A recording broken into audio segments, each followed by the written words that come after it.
પણ ઊભી થઈ શકે છે।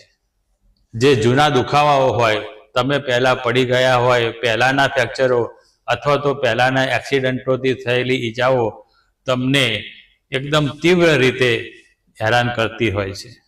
તમારી ગરદન, તમારા હાથ પગ, તમારા હાથના કાંડા, પગની ઘૂંટી, કમરનો દુખાવો, ઢીંચણનો દુખાવો, આ બધા જ દુખાવાઓ તમને હેરાન પરેશાન કરી નાખે છે। પરંતુ દોસ્તો, તમારે જરાય ગભરાવાનું નથી, કારણ કે આ દુખાવાનો એક નાશક, દુખાવાનો નાશ કરનાર ઓઇલ આજે આપણે જોવાનું છે। અને ઓઇલ પણ તમારા ઘરમાં ઉપલબ્ધ, તમારા રસોડામાંથી જ મળતી વસ્તુઓથી બનાવવાનું છે।